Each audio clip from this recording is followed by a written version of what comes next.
ඩෝඩෝ bird ගත්තාම වඳ වීලා ගියපු සතෙක්නේ යා. එතකොට ඒකේ මුල් කාලේ මං හිතන්නේ එයා වඳ වෙලා යන්නේ 1600 ගණන් වල. ඒ වගේ කාලේ යන්නේ මොරිටස් වල අයිලන්ඩ් එකේ හිටලා තින්නේ. එතකොට ඒ අයිලන්ඩ් එකේ එයාව කන්න පුළුවන් සතෙක් ප්‍රිඩේටර් කෙනෙක් එහෙම ඉඳලා නැහැලු. එතකොට දැන් එයාගේ අර ඇඩැප්ටේෂන් එක කාලෙකින් කාලෙට එයාට පියාඹන්න බැරි වෙලා තියෙනවා. මොකද සාමාන්‍යයෙන් කුරුල්ලෙට පියාඹන්න ඕන වෙන්නේ ත්‍රෙට් එකකින් පොඩ්ඩක් මිදෙන්න සහ කෑම හොයන්න එහෙමනේ. එතකොට ඒ අයිලන්ඩ් එකේ එයාව කන්න ලොකු ප්‍රිඩේටර්ස්ලා කවුරුත් හිටියේ නැති නිසා එයාට ෆ්ලයිට් කියන එක නැති වෙලා ගිහලා තියෙනවා. දැන් එතනදී පොඩ්ඩක් එයා ඒ කියන්නේ අර එයා ස්ට්‍රෙස් රෙස්පොන්ස් එක පොඩ්ඩක් එෆෙක්ට් වෙලා චේන්ජ් වෙලා තියෙනවනේ එතන. ඊට පස්සේ ඕක වෙනස් වුණා. එහෙට ඒ අයිලන්ඩ් එකට මේ මිනිස්සු එන්න ගත්තා. ඊට පස්සේ මිනිස්සු ආවට පස්සේ සහ මිනිස්සුත් එක්ක ආව අනිත් සත්තු ඔය පූසෝ මීයෝ මෙවුන් බල්ලෝ එහෙම ආවට පස්සේ අරයට එතන පොඩි ප්‍රශ්නයක් වුණා. දැන් එයා ඇඩැප්ට් වෙලා හිටියේ අර ස්ට්‍රෙස් එකක් නැති දහසේ ඉන්න මේකනේ. හැබැයි අතනදී ඒක ඔන්න එකපාරටම අනිත් බෑක්ෆයර් වුණා. ඊට පස්සේ ඕක ශීඝ්‍රයෙන් යාව හන් කරන ගත්ත මිනිස්සු සහ එයාගේ ඔය බිත්තර සහ පොඩි පැටවුන්වත් අර සත්තු මිනිස්සුත් එක්ක ආපු සත්තු කන්න අරගෙන අන්තිමට වඳ වෙලා යනවා 1600 ගණන් වල. එතකොට මල්ලි එතන තියෙන මට මේ වෙන එක තමයි දැන් යාගේ ස්ට්‍රෙස් එක නැති කාලයක් තිබ්බනේ. හරි කම්ෆර්ටබල් කාලයක්. ඔව්. ඒ කියන්නේ පොඩි කාලයකට හරි ඒ කියන්නේ යාට ඇවිල්ලා මුකුත් එයාට තර්ජනයක් තිබ්බේ නැහැ. එයාට කම්ෆර්ටබල් කාලයක් තිබ්බ ඩොඩෝ බර්ඩ්ට. ඒ ඩොඩෝ බර්ඩ් එතකොට ඇවිල්ලා එයාගේ සර්වයිවල් එකට ඒගොල්ලන්ගේ එතකොට ඒගොල්ලෝ ගොඩක් කියන්නේ අපි ගත්තොත් එහෙම ඒගොල්ලෝ නිකන් සතුටින් හිටපු කාලයක්ද ඒක. ඩොඩෝ බර්ඩ්ස්ලා එතකොට ඒගොල්ලන්ගේ වර්ධනය වැඩි වුණාද ඒකත් එක්ක? දැන් ඔය සතුට කියලා අපි අදහස් කරන්නේ අපේ මිනිස් සතුට නෙමෙයි. සත්ත්වගේ ඔක සර්වයිවල් එකනේ. ඒගොල්ලන්ගේ සර්වයිවල් එක සාමාන්‍ය රැපිඩ් ඉන්ක්‍රීස් එකක් තිබිලා තියෙනවා. ඒ ත්‍රෙට් එකක් නැති කාලේ. ඊට පස්සේ ඕක මේ අවුට් ගිහිලා තියෙන්නේ. හැබැයි ස්ට්‍රෙස් එක නැතිවීම හින්දා ඒගොල්ලන්ට තියෙන විශාලතම තියෙන ඒගොල්ලන්ට තියෙන පියාඹන්න තියෙන හැකියාව නැති වෙලා ගියා. මොකද ඒගොල්ලන්ට කිසි ත්‍රෙට් එකක් නැති හින්දා. ඔව් අන්න ඒක තමයි එතන තියෙන මේ අයිරණි එකනේ. ඒකේ තියෙන අයිරණි එකත් ඒකයි අපිට ඒකේ තියෙන ඊළඟකේ තමයි අපිට හිතෙන්නේ අපිට පරිසරය කියන එක ප්‍රෙඩික්ට් කරන්න බෑනේ. දැන් ඩොඩෝ බර්ඩ්ට ත්‍රෙට් එකක් නැතිව කාලයක් තියෙන එක උට ඒක කියන්න බෑ ඒක හැමදාම තියෙනවද කියලා. කාලයකට පස්සේ මිනිස්සු ආවා. මිනිස්සු ආවට පස්සේ ඔන්න ආපහු ත්‍රෙට් එක ආවා. ඒක ඒගොල්ලන්ගේ කම්ෆර්ටබල් කාලේ තිබ්බ ත්‍රෙට්ස් නැතුව තිබ්බ සර්වයිවල් ලේසි වෙච්ච හින්දා ඒගොල්ලන්ගේ ෆ්ලයින් කියන ඇබිලිටි එක නැති වුණා. දැන් ආපහු ත්‍රෙට් එකක් ආවට පස්සේ ඒක ඩිස්ඇඩ්වාන්ටේජ් එකක් වුණා. එතනදී බලද්දී ආකාර නිකන් වැක්සින් එකක් විදිහට වැඩ කරලා තියෙන නේ ස්ට්‍රෙස් එක. කියන්නේ අපි වැක්සින් එකක් ගහද්දී අර ඇත්ත ඩිසීස් එක එන්න කලින් පොඩ්ඩක් ඉමියුන් සිස්ටම් එක මේ රෙඩි කරන එකක් නෙවෙන්නේ. ස්ට්‍රෙස් කියන එකත් බලන් ගියාම එහෙමයි නේ. දැන් අපි කලින් ස්ට්‍රෙස් වුණාම අපිට ඉස්සරහට තියෙන ත්‍රෙට් එකකට අපි ඇඩැප්ට් වෙන එකක්. දැන් ඒක තව දෙයක් තමයි ඔය අපේ රිසර්ච් වලින් සාමාන්‍යයෙන් පෙන්නලා තියෙනවා සහ ඒක ඉවොලූෂනරි ලොන්ගිටියුඩනල් ස්ටඩීස් වලින් කියලා තින්නේ මේ ස්ට්‍රෙස් එක ඇන්ටිසිපේට් කරන එක සමහරක් වෙලාවට සර්වයිවල් එකට ගොඩාක් වැදගත් වෙනවලු ඇක්චුවල් ස්ට්‍රෙස් එකට ෆේස් කරනවටත් වඩා. එහෙම දෙයක් තියෙනවා. ඒ කියන්නේ මට හිතෙන විදිහට ඔය කතාවේ මට තේරෙන්නේ ස්ට්‍රෙස් එක කියන එක මොකක් හරි ස්පීසීස් එක කන්ටිනියුේෂන් එකට පැවැත්මට කන්ටිනියස් වෙන්නත් ඕනේ.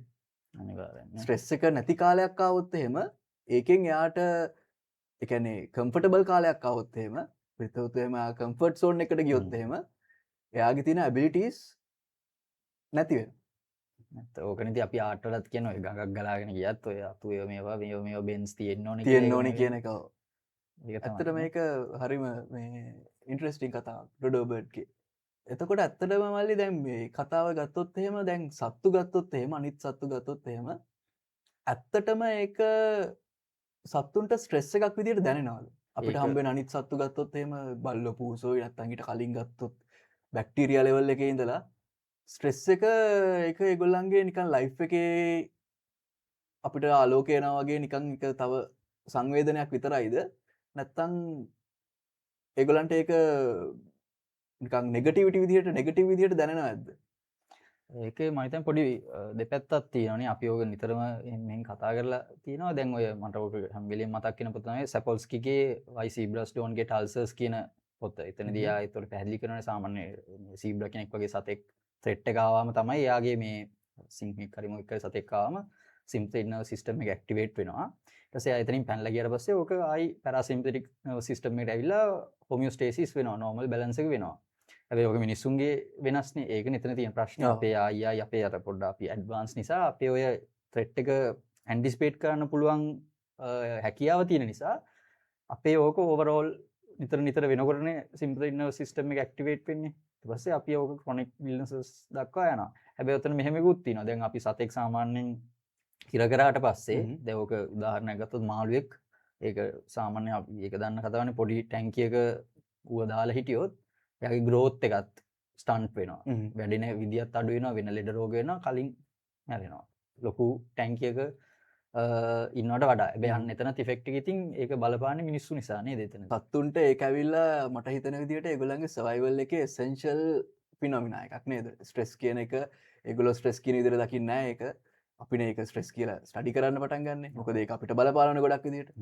මට හිතෙන්නේ ස්ට්‍රෙස් කියලා නැත්තම් ආතතිය නැත්තම් ඒගොල්ලන්ට එන චැලෙන්ජස් වලින්ම තමයි ඒගොල්ලන්ගේ සර්වයිවල් සහ එවලූෂන් අපෙත් එවලූෂන් සහ මානව සත්ව වර්ගයාගේ එවලූෂන් එක උනේ ඇත්තටම ඒ තිබ්බ ස්ට්‍රෙස් සහ චැලෙන්ජස්ම වෙන්න ඇති. හැබැයි මට තියෙන ප්‍රශ්නේ දැන් මිනිස්සු වෙනකොට ඕක මිනිස්සුන්ට ඇයි මේ ස්ට්‍රෙස් එක නෙගටිව් වෙලා තියෙන්නේ? ඇයි අපි ඒක පොසිටිව් අපේ එවලූෂන් අපිව ඉවෝල්ව් වෙන්න අපිව ඉවෝල්ව් කරන්න අපිට දෙන පොසිටිව් රීඑන්ෆෝස්මන්ට් එකක් විදිහට අපිට තේරුම් ගන්න බැරුව ඇයි අපි ගොඩක් මානසිකව දුක් විඳින්නේ ස්ට්‍රෙස් එකකින්? අපේ එවලූෂන් එකත් එක්ක අපිට වෙච්ච එන අවුලන්නේ. ඒක ඇවිල්ලා මට හිතන එක දෙයක් තමයි ඇත්තටම අපිට මේ තියෙන මේ අලුත් මොලේ නැත්තම් ඔය ප්‍රීෆ්‍රන්ටල් කෝටෙක්ස් එක ඒක අපිට අලුත් වැඩි නේද? අන්න ඒකත් හොඳ පොයින්ට් එකක් නේ. ඒ කියන්නේ අපි ඉස්සරහට ඕක එන්න මේ වෙයිද? එන්න මේ වෙයිද?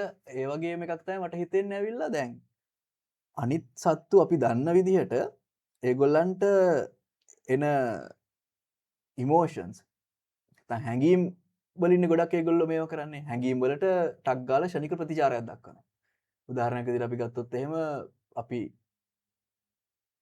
කැලේක ගියොත් එහෙම අපි වුණත් අපි ඔය ආදිමානවය ගත්තොත් එහෙම කැලේකදී අපිට සද්දයක් ඇහෙනවා. ඒ සද්දේ අපිට හුලං පාරක්ද කොටියෙක්ද කියලා එකපාරට හිත හිතින් ඇනලයිස් කර කර ඉන්න වෙලාවක් නැහැනේ. අපිට ටක් ගාලා ඉමෝෂන් එක එනවා. සංවේදනය එනවා. ඒ සංවේදනයෙන් අපිට ටක් ගාලා ඇඟ ඉමෝෂන් එක ජෙනරේට් වෙනවා. ඒ ඉමෝෂන් එකට අපිට රෙඩිමේඩ් උත්තර දෙකක් තියෙනවා. එක්කෝ ෆයිට් කරනවා නැත්තම් ෆ්ලයි අවේ. ඒ දෙකනේ අපිට තියෙන්නේ. හැබැයි අපේ තියෙන මේ මොලේ තියෙන අපේ මොලේ දියුණුවත් එක්ක ඔය ඉමෝෂන් එකට ඇක්ට් කරනවට අමතරව ඕක අපි වචන කරගන්න යනවනේ. අපි ඒකට කතාවක් හදාගන්න යනවනේ. ඒ කතාවම තමයි මම නම් හිතන්නේ මේ ලොජිකල් බ්‍රේන් එකේ තියෙන මිස්මැච් එක හින්දාම තමයි අපිට ඕක නෙගටිව් විදිහට දැනෙන්නේ කියලා මට හිතෙනවා ටිකක්.